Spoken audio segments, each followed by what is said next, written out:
Siinä mä olen painelaakeri uudestaan kourassa. Morjesta vaan. Heti remotin korjuuseen tähän videoon. Tuli tosi hyvä kommentti siihen edelliseen siitä kytkyjen painelaakerista, että siellä on semmonen ura krymppi rengasta varten. Se oli mulla mennyt väärinpäin. Repäsin sen laakerin tuolta irti ja käänsin tuon laakerikoli oikeinpäin. Sen pitää tulla tuosta krymppirenkaasta ulos tuo painelaakeri. Nyt se toimii. Ja laakeri pyörii ihan samalla tavalla. Ei se nyt iso vaikutusta ollut tuohon, mutta nyt se on oikeinpäin. Repäsin vaan tuon kotelon irti, sehän akkukoneella muutama pultti lähtee äkkiä, niin se oli 5 minuuttia ja tuo vartihomma kääntää tuo laakeri, niin ehdottomasti kannattaa. Mä askeltelen tuon kiinni, niin ruvetaan sitten vatuloimaan sitä ohjausta. Katsotaan saahanko sinne rajetaanko vähän yhtään väliä. Vai menneekö se spaceri hommiin. Nuokin voidaan tempata tuonne runkonsa nuo suodattimet kiinni ja tuolla polttoainesuodattimessakin on tuo roskasäkki. Tuo oli veemäinen askarilla kiinni. Se on siellä. Ja sitten tuolla polttoainesuodattimessakin on tämmönen alumiinitappi, tai se oli alumiinitappi, mikä painaa jotain lasikuppia kiinni. Heti kun pikkusenkin kiristi, niin pum, ihan paskaksi se alumiini. Alkaa tässä vanhassa rattarissa nuo, onhan yli 70 vuotta vai mitä tuo vanhakin. Nuo pienet alumiiniosat on niin hauraita, että ne niinku särkyy käsiin. Vähän niin kuin pakkasessa jotakin kovaa muovia kokkeisiin, niin sehän räjähtää kappaleiksi. Jes, mä panen tuon painelaakerin tuonne kiinni ja ruvetaan tuohon ohjausvääntiösysteemiin. Piti käydä ostaa lisää 10 ysejä, niin ei tää nyt siellä se haittaa, vaikka käytti auki, kun tuolla oli kirkkaatikin pultteja mulla täällä seassa. Ne pitää nyt vaihtaa 10 ysejä. Tulee tämäkin tehtyä samaa. Kilotavarana on tullut kauppaan 10 ysejä, niin nämä on nyt edullisia pultteja. Ne on ennen pitänyt hakea pulttiliikkeestä 1,5 euroa, 2 euroa kappale. Tai sitten jostakin muualta semmosena niin kuin lainausmerkeissä pislanpussina, niin ne on aina kalliita ollut. Nyt on hyvä kun on kilotavara. Just sopivan mittaisia vielä.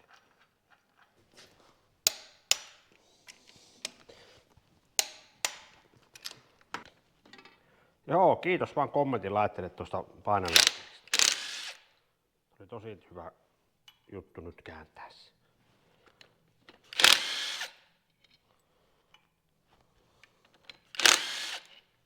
Tämä potkurikin tänne, niin ei pyöri enää nämä maalatut osat tuolla pöydillä. Täällä on tosiaan se yksi lapa sitten hitsattu. Se oli tuo. Tuonne on lisännyt aika rajoisesti hitsiä ja sitten hionut vähän tasaiseksi sen. Tänne ulkopuolelle en lähtenyt korjaamaan sitä hitsiä. Se on vähän niinku piiloon tuonne periaatteessa. Tuleeko tää oikein päin? Moottori pyörii tuonne päin, vesimuppu pyörii tuonne päin. Se pukkaa ilmaa tuonne, se immee eestä päin. Joo, kyllä se pitäisi noin päin tulla. Tää on tämmönen vähän niinku militariväri tämä setori. Ei muuta kuin vaan lähden tykin vettoon. Pannaanpa tämäkin tähän kiinni. Syyllärin kiinnitysrauha. En mä saa sitä tankoa tuonne, jos en ota tuota pois. Pakko käyttää tuo hihnapyörä pois.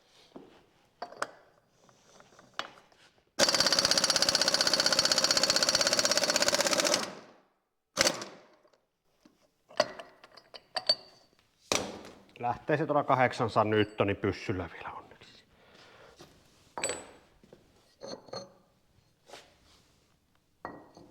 Tuonne rikka, jousi ja lukkorengas. Tuon pitää panna pulttisokaksi. En paa tuota lyöntisokkaa, kun niitä ei saa irti. Tuolla on taas ne pitkät liukupultit. Mä otan tää keollaan vähän tänne eteenpäin, että mä saan tämän tänne reikkänsä työnnettyä, kun meitä lutikkaa ei rupea repimään pois. Nyt se pitäisi mennä sinne. Jos tämä lutikka täältä vaan suostus nyt liikkumaan tuon. Tuossa on pultti nyt tuossa lukkorenkaassa. Tuonne se tarttuu nyt kiinni. Se on siinä. Tää vaan rasvaa varmaan panna tänne tunneliin. Tuossa on tarkoituksella mahdollisimman oon maali. Meinasin aluksi, että ei maalla ollenkaan, vaan se ruoste sitten ruppee siinä tamma. Pöydästä vaan osia riittää, mutta nyt öljypohja kiinni. Kun sekin pyörii tuolla ihan turhaa tuolla.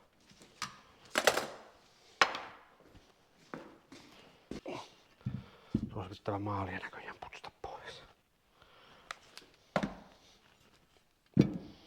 Ai niin, nämä Hetulan päälliset piti tuosta maalata.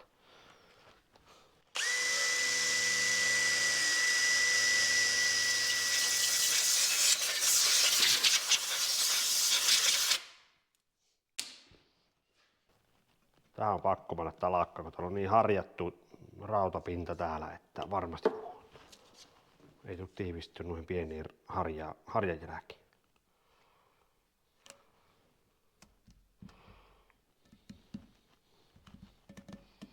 Poskettoman painava kyllä on tämä jollakin tunkilla melkein laittaa. Täällä on nyt Bracklinilla puistettu pohja.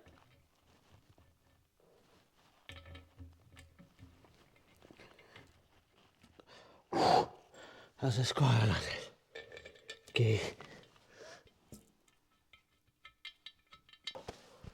On öljypohja.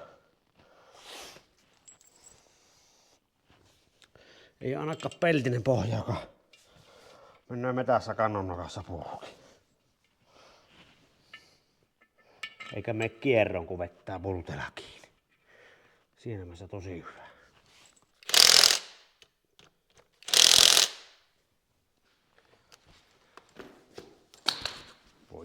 Voihan Raije Tanko, kun tämmösen teki. Täällä nyt sen pahvi juoksee välissä. Siellä on joku 3-4 milliä on rakkoa. Kohtuu lähellä se on sitä rengasta. Ja pari paaria on näissä painetta. Laitatin nämä siis rengasliikkeessä paikalleen, ettei lähde maalit vanteesta. Ja sanoin, että laittakaa 2 paaria sinne painetta.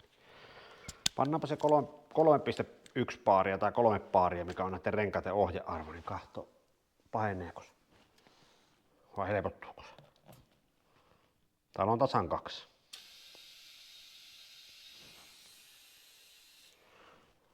Nyt siinä on 3,1.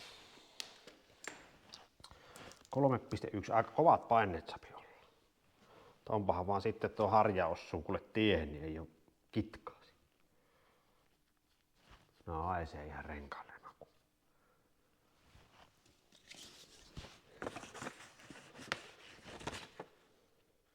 Elähän mittas, siellähän on nytten pikkusen enempi väliä, se ei oikein kameraan näy, mutta kyllä sillä on nyt rakua. Perskuta ei muuta kuin vaan 3 paaria painetta molemmille puolille. Tuota vääntiä voisi kyllä kokeilla. On se aika lähellä. Se on kyllä niin lähellä, että entä se turpoiskin auringossa läpsähtää kiinni. Pitää vaihtaa tuo vääntiö. Kokeilepa tuota, koska mulla on tämä toinen vääntiö, niin samahan se on kokeilla. Onko siinä kiila eri asennossa, onko nuo vääntiöt vaikka pikkusen eri asennossa.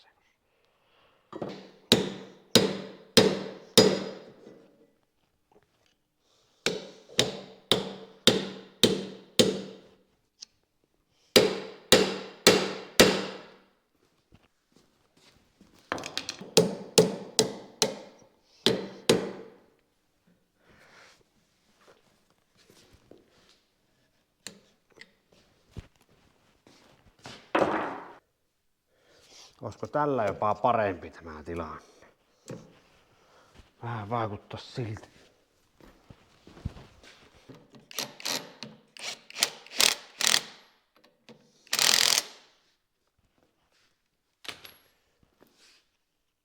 Tuo on kyllä parempi.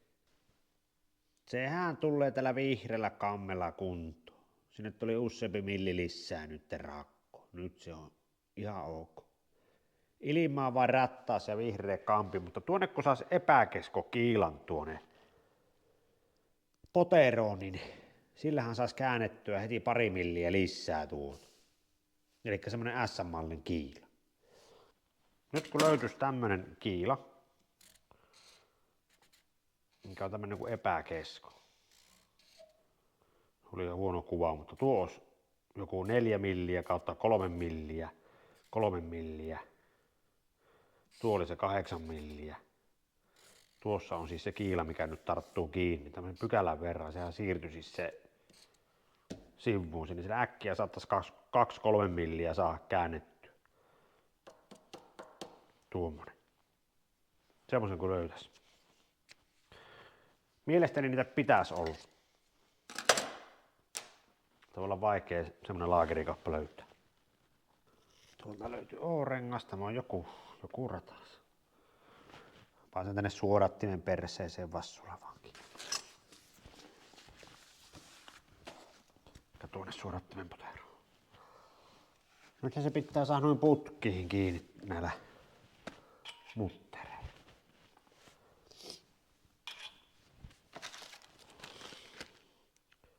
Kaksitoista kertaa 3 milliset renkaat tulee sitten nyt mutteret tehty.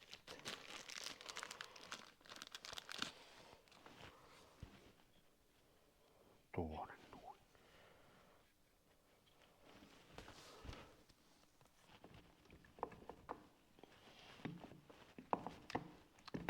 Niin on.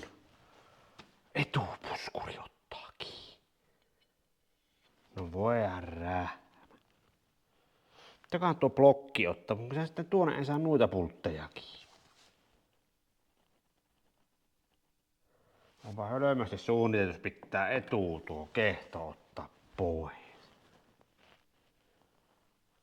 Se on niin paksu tuossa, että se ei pääse ohi menemään.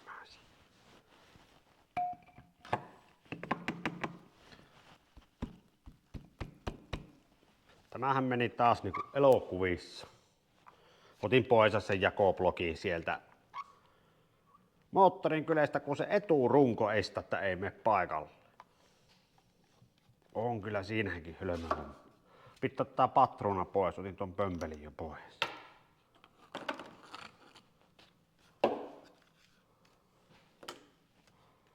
Pitää ne pultit saattua tonne jakoblokkiin. Me saadaan nyt tuosta, kun ottaa tuon pois. Ja tämäkin etäisyys sitten näitten välillä, niitä on melkein niin kuin millin tarkkaa.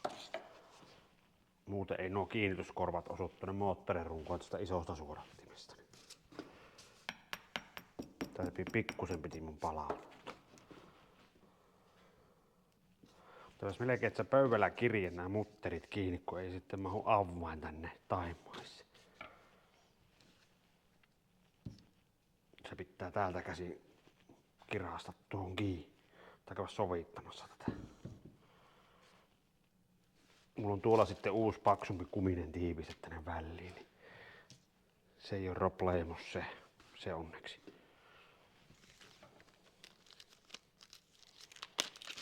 Aikaisempi oli paperitiivistä. Tämä tulee muistaakseni tuohon noin.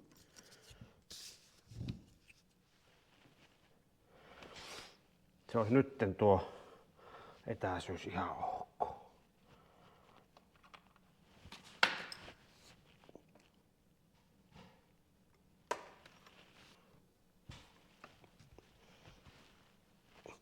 Sitten kun etit, miten tiukkaan, no tämä pystyy kirimään, mutta tuota takimaistapa ei sitten enää kiritäkään.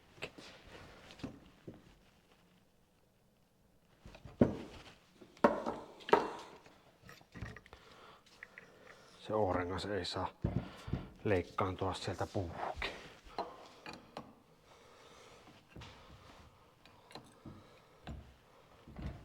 Tänne ei varmaan, no en tiedä pääsikö kukojalaka avvaamalla tänne väliin.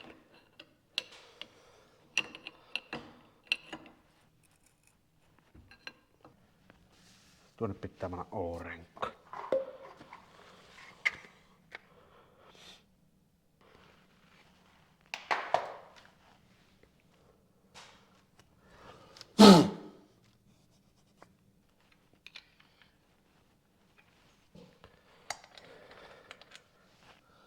Kyllä siinä kierre on kohdalle, että läppä mennä paikalle.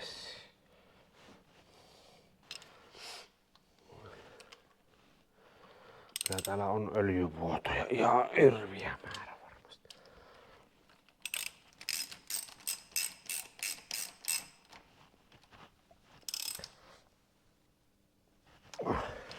Tämä nakkaa se vieteri.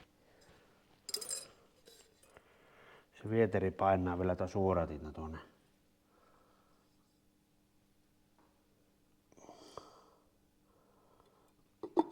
Noin.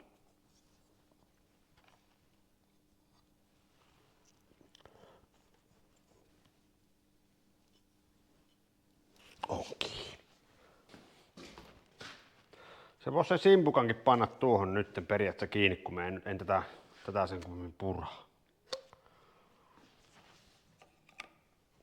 Eikö niin? Tämä on sama panna kiinni. Se on putsattu. Vielä ei vallota Bracklania tuosta. Tuossa on uusi tiippari. Tänne en laita mitään mölyleeni rasvoja, ihan normivassut vaan, niin se on paljon mukavempaa kuin semmonen mustat paskat. Jos ei normivassu täällä luota, niin sitten ei luota mikään.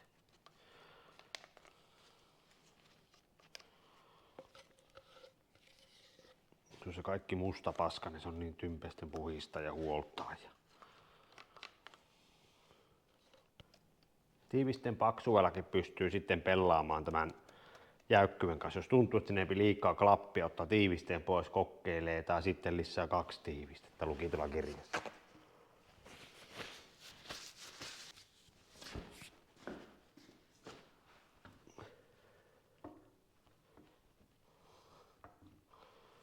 Nyt piti lähteä vääntämään.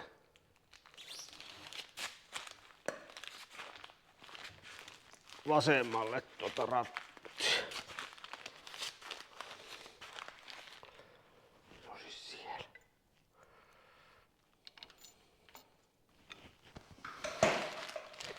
Brum brum. Vähän jäykähkö on nyt tämä ratti vielä tässä.